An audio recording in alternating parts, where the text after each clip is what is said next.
Hi, I'm Christopher Clark, Town Administrator here in the town of Harwich, coming to you to talk about various issues. And one of the issues I thought I would cover today is to talk a little bit about the sewer project. I know before I've done other videos to talk about why we're doing the sewer project and such. This time the topic is a little bit different.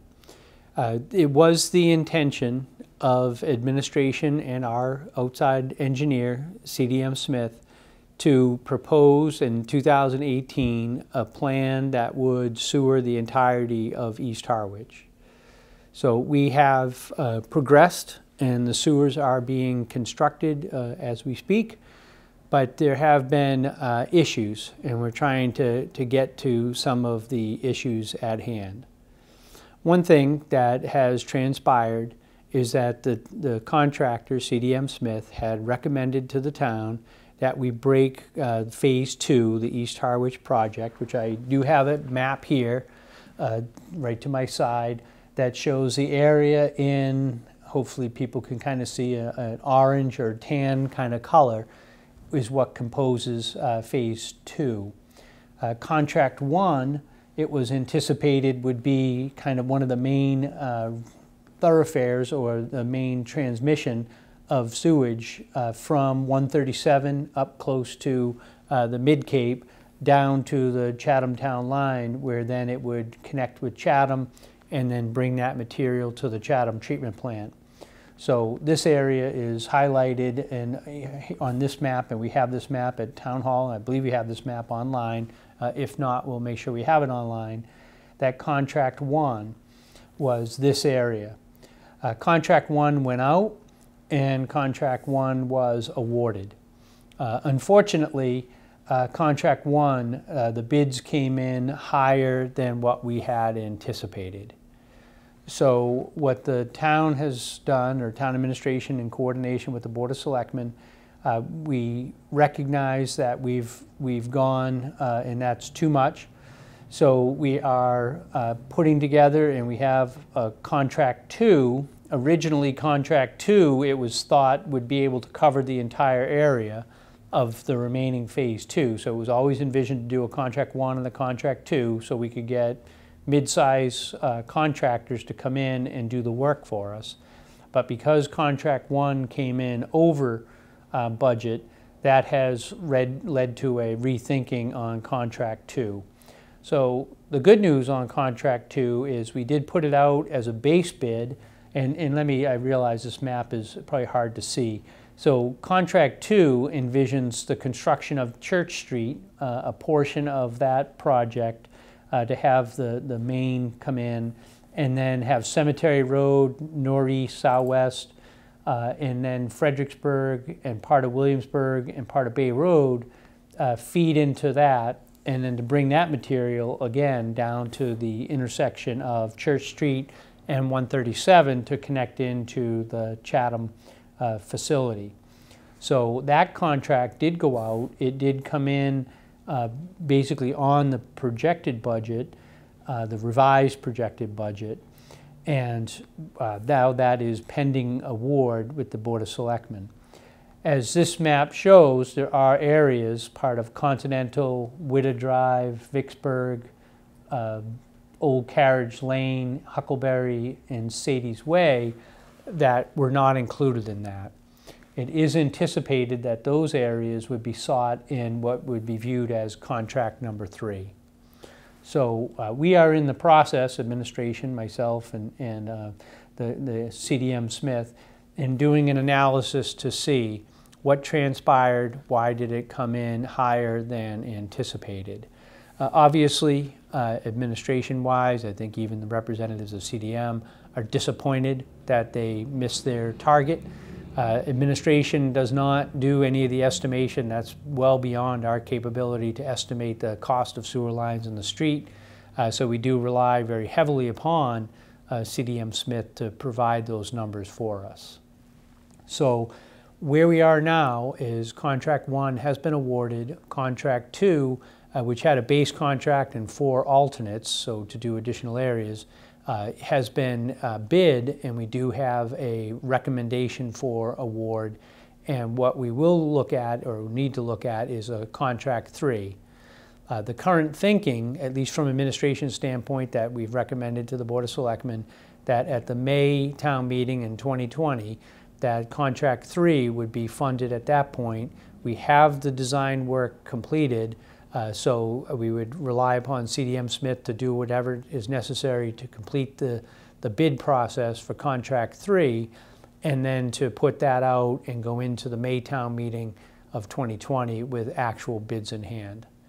So I wanted to give people some sense that phase 2 of the project has gone a little bit differently than what was anticipated. Part of it is that the estimates were done while the design was still underway. I think CDM was very surprised that their numbers did not hold, but we are looking at what those elements are as to why we did not hit that. One other situation that has kind of emerged that we are going to work on answering, there's been a fair amount of confusion, or some confusion, I shouldn't say a fair amount, of people that have said, well, the town promised certain things in terms of cost savings, in terms of how the project, in terms of financing, has gone. I think it's very important that some of those estimates, for when CDM Smith gave us those numbers, we did put them into our financial forecast, and they have been published for several years now. And we put those numbers in with the assumption, and again, when you look at something before a project starts, you have to make assumptions before you get into the project, was that we would be going out to bid and that we would be in the marketplace to actually bond this on the town's own, that we would do the bonding on our own, go to the marketplace. In 2018, a couple things existed. One, we were a AA plus community, so the bond rating agencies had us as a second tier, if you would, in the AA category, which means our borrowing costs would be a little bit more. So we assumed borrowing it on our own.